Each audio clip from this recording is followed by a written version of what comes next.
Hello, and welcome to the Writer's Workshop with your hosts, Flutterpriest and Milk.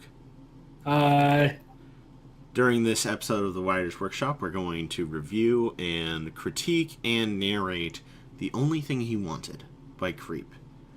They are tagged as gore, dark, sad, slice of life, tragedy, and it is rated teen. It is a one-shot, and the description of the story is Celestia had worked up a mind-boggling spell, casting it onto a corpse of a certain changeling and displaying it to the guards, other ruler, and the elements of harmony in the room. So you chose this. What can you tell us about this story, Milk? it gives a different view on the whole changeling invasion. So instead of seeing it from a pony's point of view of it being an invasion, you see it from the changeling's point of view and their fight for survival or acceptance. Alrighty. It is 1,016 words. Let's jump right in. Yeah. So, the last thought projection spell casted itself onto every pony in the room. Elements of harmony, lucky guards, and the sisters that ruled Equestria. All he ever wanted? It's a touchy thing to touch up on. Well, according to the eyes of non-changelings, they're just pests that feed off love. But that wasn't the real twisting truth of them. Most of them was just swearing loyalty to their beloved queen, much as the standard mare and stallion to the princesses. They seemed like tyrants bent on destruction, but they were just starving. So, Lewin? Lewin is how I pronounced it when I first read it. Lewin was just a more unique changeling. He had a more complex train of thought. He had ideas, ambitions, dreams, like any other pony. But that was crushed when he was met to the deafening fate of Princess Twilight's magical beam. It tore through his body like a sharpened pencil through wet paper. His thoughts had begun to race, all a big lie to him. His dreams of actually being accepted by the ponies had been annihilated by the ones he dreamt of being friends with. He had heard of the tales of Princess Twilight and the elements of harmony. Friends, happiness, peace, harmony, as it said. Why can't he have it too? Why was he discriminated for having holes in his body, fangs, ragged structure, gleaming blue eyes? Was it because he wasn't normal? Love. Why did he even have to feast off love? He grasped the concept of love when he had witnessed the casual mare and stallion having a conversation. They had a future together.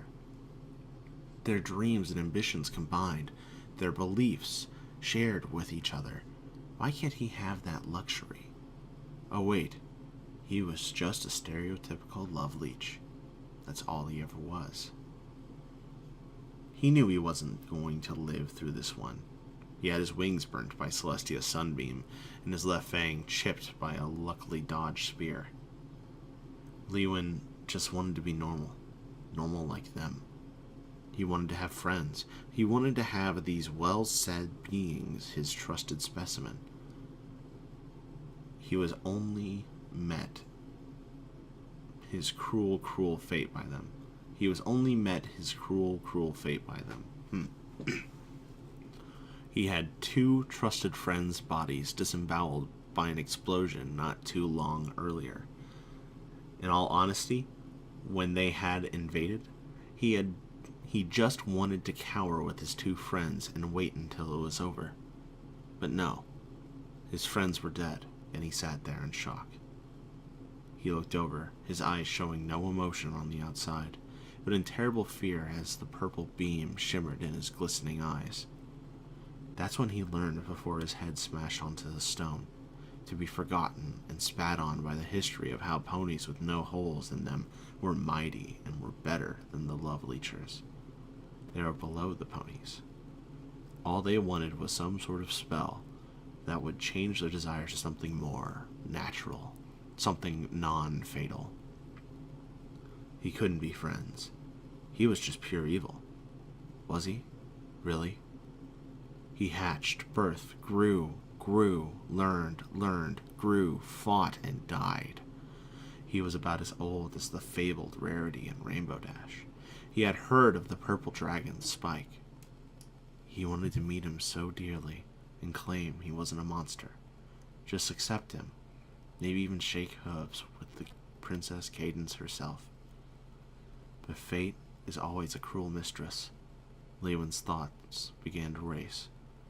So many things he wanted to do, smashed by the ones who had inspired him.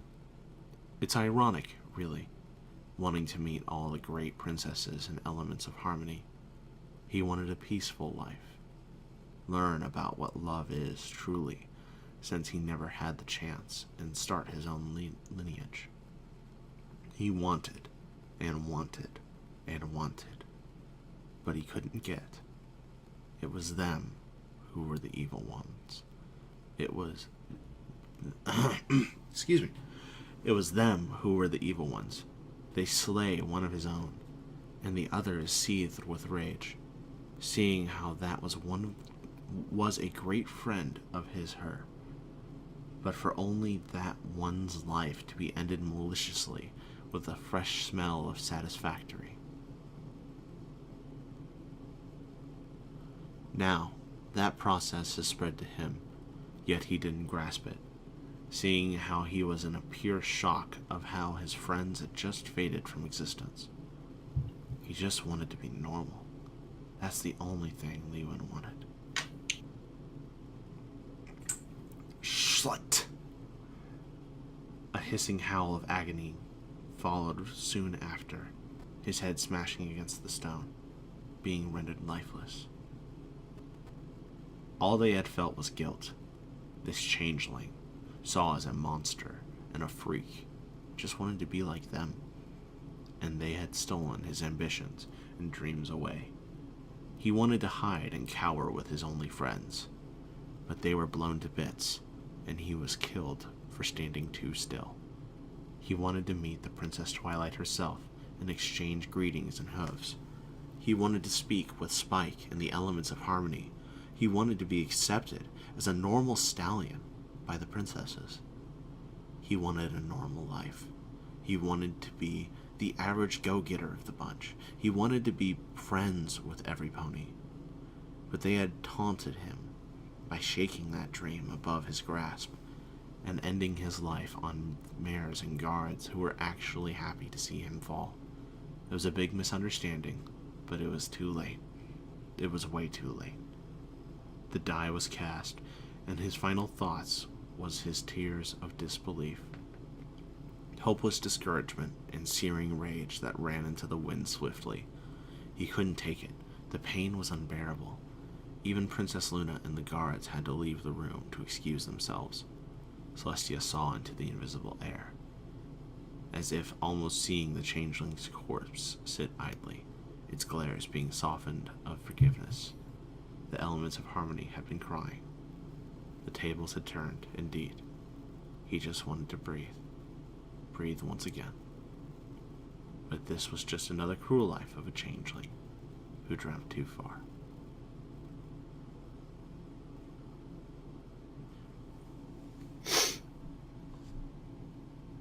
So, that's the story. Yeah. It gets the upvote from me instantly. There were definitely some issues with grammar, though. Yes. Yeah, I mean... and that's one of the things that through narrating a story and reading it out loud, you begin to find some of these things that, once you begin to say out loud what you're saying, some of the were issues begin to come out. Otherwise, I mean, the story was well spell-checked. I'm a little confused as to why the breaks in the story happen where they are, like the horizontal rules. Usually those are made to kind of signify a change in perspective or a change in setting. And while I kind of assumed we were in Canterlot and it was right after the changeling fight, it really felt more like a stream of consciousness rather than an explicit setting. These are the things that's happening. It we got the sense that there was this final moment before a changeling died that he's thinking over everything that he wanted, everything he wants to be. It feels like an introduction to a character rather than a story per se, to me. But that doesn't mean it's a bad introduction. It's very emotional. It's very. I mean, when you look at this story, you want to see its effectiveness, not necessarily how technically proficient it is. And it definitely tries to be very dark. It tries to be very introspective. It tries to be very serious. And I'm getting the impression you think that it accomplished its goal. Well, because I probably see it a little bit different here, because the way the story was set up is that there's supposedly a spell in work where everybody is able to see the last moments of this changeling's life and how it ended. And that's where the breaks come in. You basically see the beginning where they start the spell, then you go into his last stream of conscience, and then they break it off where everybody in the room is the center of focus for the story instead of the changeling again, where supposedly the spell has worn off and everybody is now there to experience the aftermath of his experiences. You're totally right. It's literally the first line of the story is the last thought projection spell. And I think with that in mind, if there was more of a lead up to the core of this story, where the main six were there and they see this they find this corpse and we describe the corpse and we find the description of the body and things like that, it would probably be more effective in my opinion. That's not to say that the core of the final thoughts wasn't effective given what it is, because I do think it's effective. At times I think it rambles a bit too much. It goes a bit too on about trying to be deep without accomplishing the goal of being deep. Yeah, it kind of reads more like I read what nihilism is in English class, so now I'm able to talk about it. It's the difference between someone sitting on a corner saying, "Oh, nothing matters," or Holden Caulfield crying at the end of Catcher in the Rye. There's a big difference. So I do think this is good. This is not a bad story. I do think I would even recommend this to someone who wants to see more about changeling culture and learn more about what their sort of perspectives are. I do think this with more work, this would be even better, though. Definitely some work on grammar and possibly the addition of a scene in the beginning where it's the whole crew going out surveying the battlefield and saying, well, let's use this body and try this one, Yeah. There's definitely a good thing where you could add scenes into it to definitely fill in some backstory to it that's dearly needed in the beginning. Yeah, there isn't a lot of description of the setting or of the people themselves, and I think that description makes it hard to paint a picture in my mind of what actually is going on. I think that's one of the big problems that I ran into. I really like having a mental picture of the setting and what's happening, what all the characters are doing at all kind of times, and that doesn't really happen here. It's more a stream of consciousness. So it's not bad. It's just not necessarily my cup of tea. So that's fine. I think the idea behind that was to put more focus on the changing in its last thoughts to avoid muddling anything with unnecessary description. Right. I think that's very fair. Especially, it's the final thoughts, not the last things they see. So that kind of makes sense in the extent of the spell.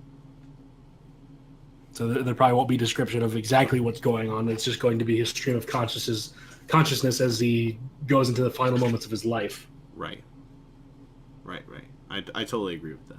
So, otherwise, final thoughts. I think Creep did a good job. I'm surprised that I've never heard this name before. Just keep up the good work. Really, I'm excited to see more from this author in the future because this shows a lot of promise and a lot of good ideas. You recommended this. What do you have to say, kind of in closing, about this story, Milk? Was it as good as you remembered? I think memories are always going to be better than going back and rereading things, which is why I almost never really go back and reread a story. But it does hold up pretty well. Mm-hmm. Surprisingly, I thought for sure I'd be sitting here and all of a sudden I'd start hearing all the grammar mistakes that I originally missed and all the odd descriptions and things like that. And so far, I am not really being hit by that too far. I still have a pretty good, how do I want to say it? I enjoyed the story. I think it's good. I think I would recommend it. That kind of stuff.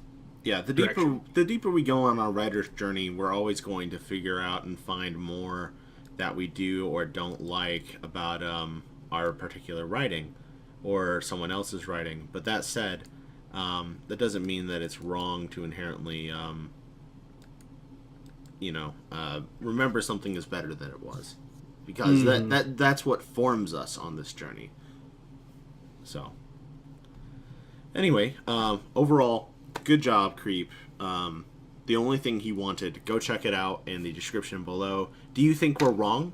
Go ahead and leave us a comment down below. Be sure to go follow Creep on FimFiction. This has been Flutter Priest and Milk. Bye. Thank you for tuning in.